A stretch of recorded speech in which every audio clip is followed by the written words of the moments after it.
نجي صبح بكير انا وفي كمان طباخين غيري، نجي نطبخ طبخ، نطبخ لحمة راس، ونسوي التحيلات كمان، الزوز، السينات، شوربة العدس.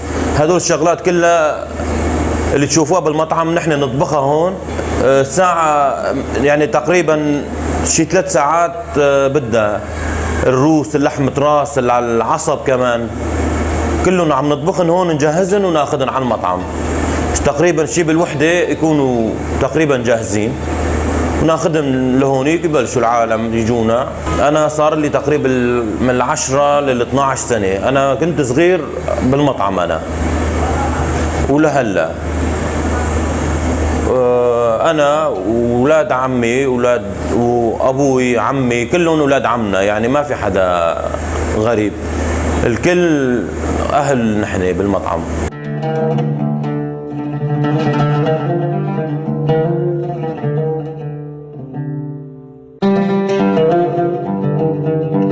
هذا المطعم اكثر من 60 سنه. لا انا بالنسبه لي من 50 سنه اعرفها، اعرف المطعم واكلت فيها، وهي مطعم فريد من نوعه، تراثيه. شوربه عنده يعني حتى البيوت ما يطلعوها، حتى النسوان ما يحتون يطلعوا هالشوربه. الاكل الراس واكل اللسانات واكل الجوز، هذا فريد من نوعه، ما حدا يسوي بالجزيره كله غير هالمطعم. وصار لي اكثر من 15 سنه اتردد على المطعم. اكل نظيف، في مراعاه كمان بالاسعار، ويعطيهم العافيه.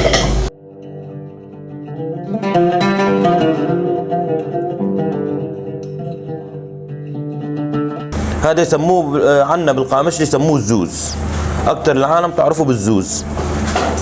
وعلى هالطريقه يتنظف وينغلي، نحط له ملح هيك يصير، ونحن نحطه بالكعك لحتى يصير هيك على هالشكل.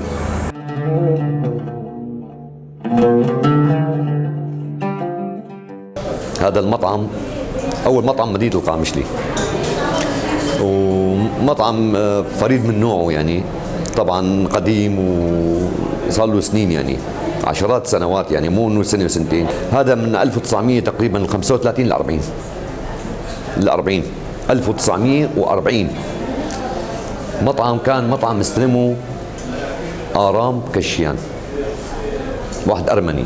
طبعا بعد ما استلموا كم سنة والدي اشتغل معه، فهمت علي؟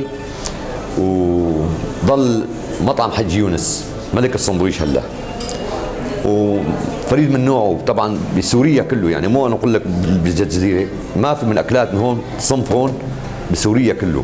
يعني بجوز ما ياكل الا انسان بيعرف وين يروح وين يجي. الحمد لله رب العالمين السوق كله هون تجار، حتى عم ينزلوا من حلب من الشام، كله اللي هون عم يجوا. زبايننا مستمرين، والزباين في قديمين عم تيجي، واحد يقول صار لي 30 سنه، واحد يقول 40 سنه، واحد يقول كل واحد حسب، يعني بيحب. هلا بيشوفونا برا بيتذكروا ذكريات بهذا المطعم.